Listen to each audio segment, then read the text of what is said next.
Salut et bienvenue dans cette nouvelle vidéo. Aujourd'hui, je suis avec mes frères ivoiriens. Voilà, donc comme vous le constatez, ils sont bien zo là. Voilà, donc ils vont commencer par se présenter. Je vais commencer par celui qui me fait face. Bon, moi c'est Oriol Kwao, étudiant en pétrole et gaz, bientôt 4 ans ici. Voilà. Bon, je me nomme Flangoïde Yann Dorgeles, étudiant en Master 1 Management. Ça fait maintenant 1 an que je suis en Russie à l'Université technique d'État de Voronezh. Moi, c'est Dédé Martial Béranger. On appelle ici communément Aouli. Je suis en informatique, plus précisément, je fais la programmation. Et ça fait maintenant 3 ans que je suis à Voronezh. Voilà, donc Béranger, c'est mon ami depuis la classe préparatoire. Donc j'ai étudié la langue avec lui.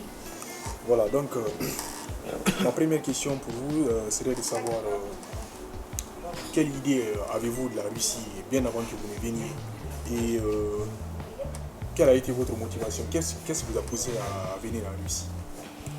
Bon, moi je dirais, j'avais au départ une idée assez vague de la Russie parce que la Russie c'était pas un pays qui m'appelait. Oui. Comme certains pays comme la France, le Canada, les États-Unis, l'Angleterre peuvent appeler certains. Oui, oui. Donc j'avais une idée assez vague de la Russie. On entendait des trucs de racisme, beaucoup de choses, voilà.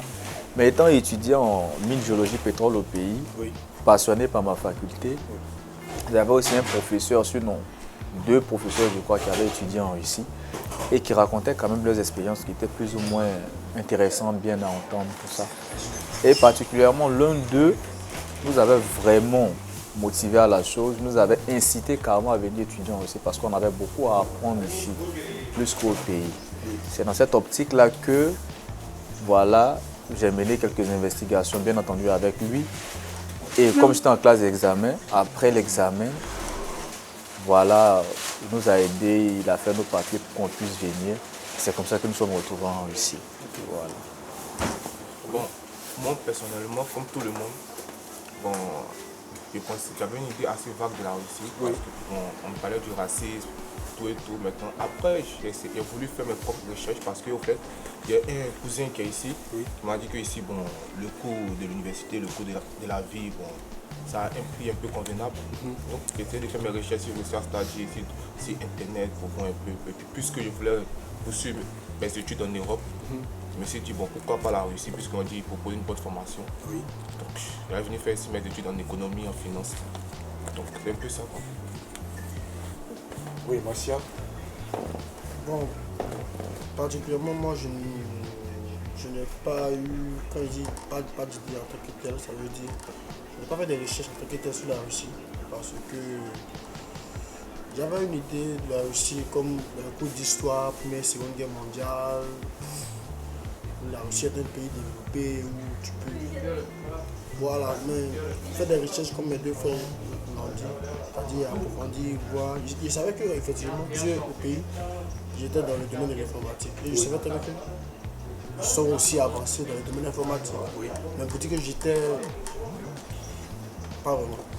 Non, mais au fait, tu n'avais aucune idée, tu ne te faisais aucune idée de la Russie. En fait, au pays, vous aviez ces idées que vous venez, comment dirais-je, d'énumérer. Voilà, donc, quelle a été la réalité sur place? Ces idées-là ont changé par après et ça n'a pas été le cas? Bon, bien entendu que il y a ce qu'on nous dit, Oui. il y a ce qu'on entend, il y a ce qu'on voit dans les films, dans les documentaires, Oui. et puis il y a ce qu'on constate sur le terrain. Voilà. Par exemple, moi, les personnes qui ont fait mes papiers pour que je vienne en Russie avaient déjà quitté la Russie il y avait plus de 5 ans auparavant. Oui. Du coup, les réalités sont différentes. Les réalités étaient différentes. Le coût de la vie, les mentalités, tout ça. Il est important de noter que, évidemment, les mentalités ont évolué ici. Avant, ils étaient plus renfermés. Ça allait encore dans certaines villes. Mais les mentalités ont évolué. Voilà. Donc, comme je le disais, par rapport à tout ce qu'on a entendu, par rapport à ce qu'on a vu, il y a ce qui est et puis il y a ce qui est différent. Ce n'est pas tout ce qu'on dit qui est ça. Voilà. Il y a des bons côtés, il y a beaucoup de bons côtés. Tout n'est pas mauvais. Mais il y a des mauvais côtés que plus tard, on va débattre là-dessus. Ok. Maintenant, comment avez-vous fait pour venir en Russie? Parce que bon, beaucoup de personnes, il y a vos frères qui sont au pays, ils cherchent des moyens pour venir poursuivre leur études supérieures dans ce pays. Maintenant, comment vous avez fait pour venir poursuivre vos études supérieures? Bon, moi personnellement, c'est mon cousin qui est ici qui a fait mon invitation. Ton invitation? Oui, il m'a fait. Dans quelle université? À l'université technique d'État de Varounais, chez BGTO. Il a fait mon invitation. Oui. Et après, il m'a fait parvenir l'invitation. Je suis allé demander mon visa à l'ambassade. Mais tous les dossiers à fournir, c'est lui qui me disait. Ok. Donc, ce n'est pas Internet, rien. Non, c'est mon cousin. Ok. Voilà, parce qu'il est important de noter qu'il faut une personne sur place pour fournir. Parce qu'il y a la barrière de la langue. Voilà, il faut une personne sur place qui va fournir des dossiers en amont. Et toi aussi en aval, de l'autre côté, tu fournis des dossiers ensemble. Excuse-moi, il y a même une vidéo dans laquelle on a parlé de ça. Ah, voilà. Donc peut-être que le lien de cette vidéo sera disponible. J'ai laissé le lien de cette vidéo en bas de la description. Voilà. Donc, Béranger, c'est pas comment tu as fait pour venir? Ça a été le même Comme il a dit, effectivement, j'ai un frère un ami, mais on peut dire un frère parce que depuis belle lurette, nous sommes ensemble, qui était ici, et qui m'a proposé comme ça parce que bien avant ça, on parlait, et puis maman aussi voulait que j'aille continuer mes études en France. Il faut aussi noter ça. Plusieurs personnes veulent aller en France parce qu'il y a la langue qui est là-bas, et puis la technologie est avancée. Il y a le nom même, la France. Le nom aussi, la fois quand tu entends France, tu entends Bengue, franchement, il faut comprendre que c'est alléchant. Mais aussi, la voix, il faut dire ça. Tu as choqué, tu as montré que tu es un Bengue ici. Non, ça c'est juste pour rire. Mais il y a aussi, comme on dit ça, le nom. Parce que chez nous en Afrique, quand tu dis déjà que tu viens de la France, tu étudies en France, c'est déjà un plus sur ton CV. Ça fait déjà un plus sur les autres, tu vois. Donc, j'ai essayé ça, ça n'a pas marché. C'était difficile. Puis mon frère, en tant avec moi, il m'a parlé, il m'a approché. Il a dit, pourquoi pas essayer? D'abord, j'étais un peu réticent parce que il y a tellement d'arnaqueurs, tellement de faux. Exactement. Donc on fera une vidéo sur ça, sur comment les personnes qui ont été arnaquées, parce que souvent avec les invitations, il y a certaines personnes qui se font arnaquer avec de très fortes sommes. Donc on fera une vidéo spécialement sur ça. Ce sont des cas courants. Ce sont des cas très courants en Russie, les gens qui se font berner. Voilà, donc... Et très souvent même par leurs proches. Bien sûr, par leurs proches. Une fois que vous avez fait vos dossiers, on vous a envoyé l'invitation, vous avez eu votre visa pour venir en Russie. Comment a été le début? Comment a été votre début en Russie? En général ou particulièrement? Bon, plus particulièrement sur le plan social. On va prendre le plan social. Comment vous vous êtes intégré? Parce que les mentalités en Afrique sont très différentes de la Russie. Comment vous avez pu faire cette insertion sociale? Bon, personnellement, la langue, c'était vraiment la merde qui m'a dit. Parce que je ne comprenais rien. Oui. D'abord, laissons le froid parce qu'effectivement, quand je suis arrivé, il y a beaucoup de froid, ça c'est sûr. Mais vraiment, la barrière de la langue faisait que j'étais juste avec ceux qui m'ont envoyé ici. Je n'avais pas d'amis, je ne sortais pas. J'étais juste à la maison avant de commencer les études l'année de langue. J'étais seulement à la maison. Je ne sortais pas, je partais faire juste mes visites médicales. Tout ce qu'on me demandait pour pouvoir entrer à l'université. Mais comme au début, je pouvais dire à cause de juste la langue. Les examens, comment dirais-je, médicaux là sont recommandés parce qu'ici on ne peut pas commencer les cours sans faire des examens. Quand vous venez d'abord, c'est obligatoire. C'est obligatoire. Quand vous venez pour faire les cours, pour commencer la classe préparatoire, vous faites d'abord des examens médicaux. Des examens complets même. Des examens complets parce que vous ne pouvez pas commencer faire des cours avec des maladies cachées. C'est quand même coûteux parce que les gens qui viennent ici, quand tu leur dis ça, les examens sont coûteux, ils pensent que c'est amusé, c'est quand même coûteux. C'est coûteux, c'est obligatoire. Avant de rentrer même dans le foyer étudiant, il faut avoir l'examen. À l'école, c'est obligatoire. Et il y a certains qui sont renouvelables chaque année. Voilà, donc il y a ce facteur-là aussi. Mais ça a un bon côté aussi parce que ça te permet de savoir, contrairement en Afrique où on attend d'être malade avant d'aller à l'hôpital. Je ne dis pas que c'est un cas général, mais c'est ce qu'on constate. Ici, l'école déjà, l'université, on pense qu'on est grand à l'université, mais l'université t'oblige à faire tes examens. Du coup, toi-même, tu es au courant de ton état de santé.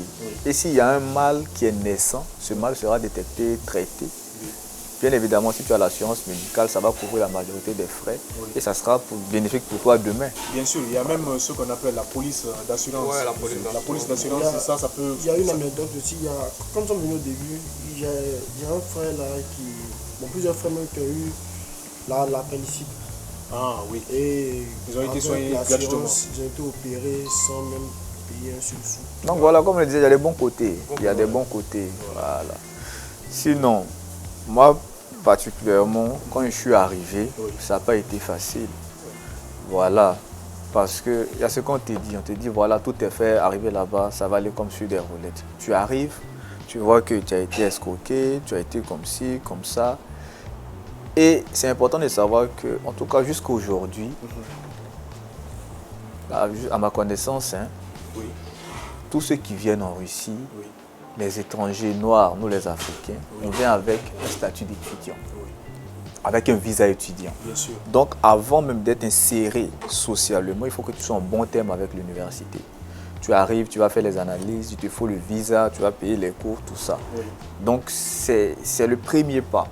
Une fois que cela est fait, tu n'es pas encore inséré totalement parce que tu vas commencer l'année des langues avec d'autres étrangers. Bien sûr, bien sûr. Vous êtes tous étrangers ensemble. Peut-être qu'il y aura d'autres nationalités, peut-être qu'il y aura tes compatriotes, mais vous serez ensemble. C'est lorsque les cours commencent véritablement à l'université que les véritables réalités vont commencer parce que là, tu es avec des Russes maintenant. Voilà, tu peux te retrouver en tant que seul étranger ou seul noir même de ton groupe. Tu peux être mis à l'écart.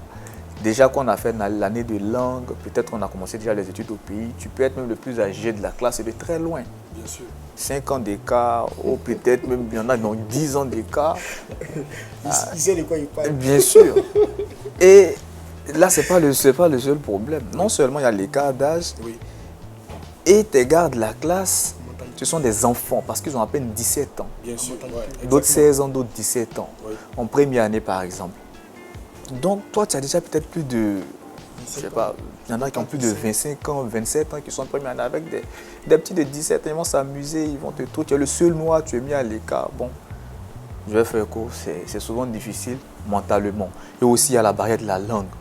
Tu es âgé, tu vas te tromper, ils vont se moquer de toi. Est-ce que tu continues de t'exprimer ou est-ce que tu restes dans ta bulle? Voilà.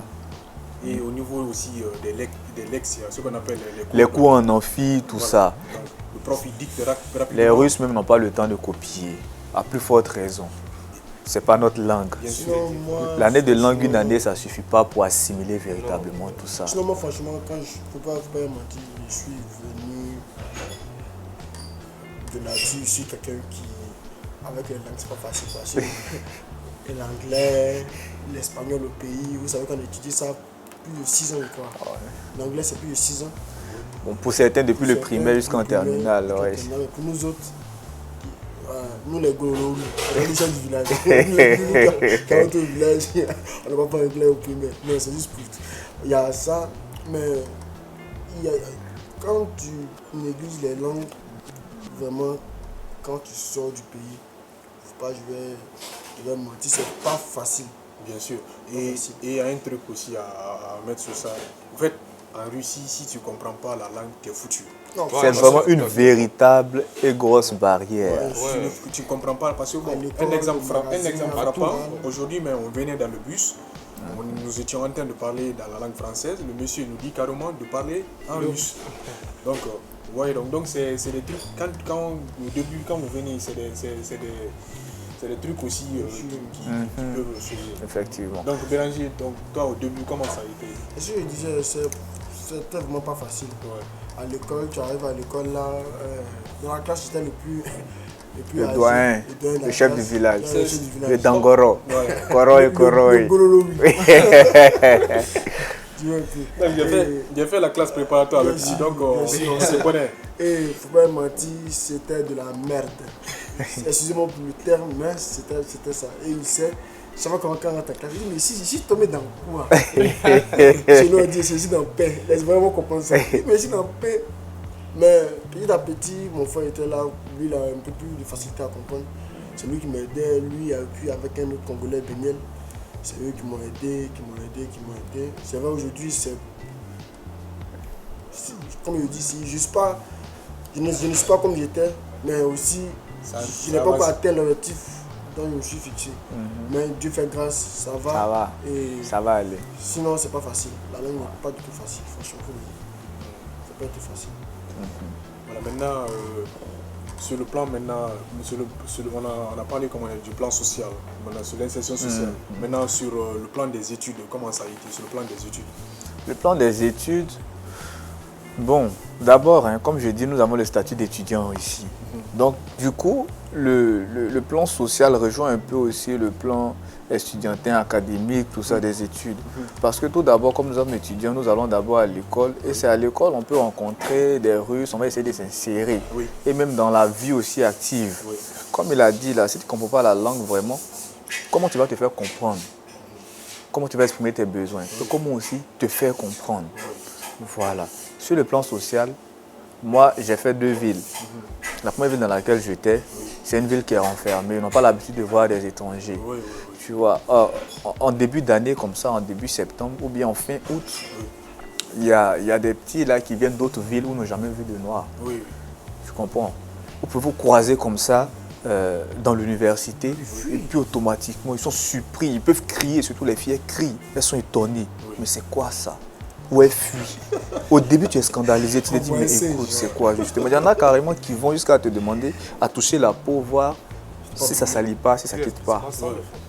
Donc avec ça, en fait, au début c'est difficile, mais tu vas te dire, tu vas te sentir peut-être marginalisé, tout ça, mais avec le temps... C'est une curiosité pour eux. Voilà, avec le temps, on apprend à s'habituer, on apprend à côtoyer, c'est vraiment pas facile. Tu vas forcer des amitiés avec certaines personnes pour pouvoir t'insérer, parce qu'il faut s'insérer. Bien sûr.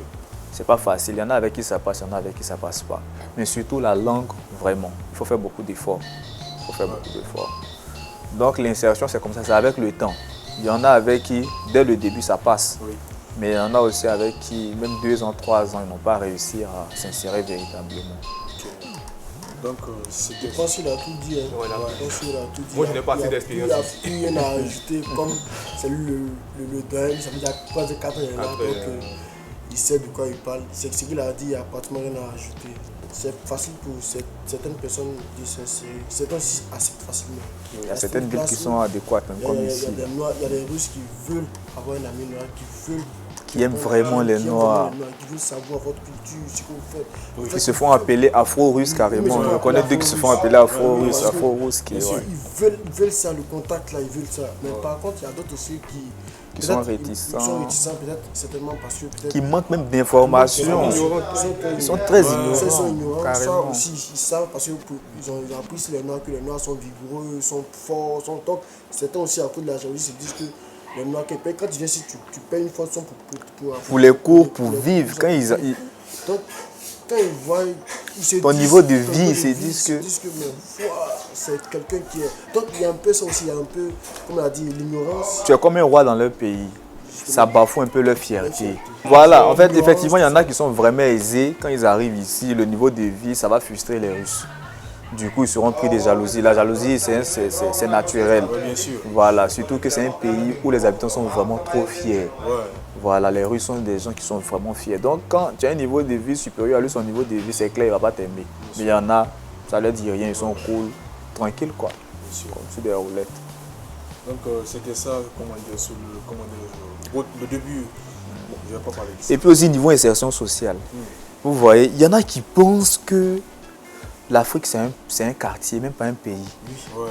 Il va faire la connaissance d'un Congolais, il y a peut-être 10 ans qu'il a fait la connaissance d'un Congolais. Aujourd'hui, tu dis tu es ivoirien. Il dit, ah ouais, il y a 10 ans, j'ai connu un Congolais qui s'appelle, est-ce que tu le connais?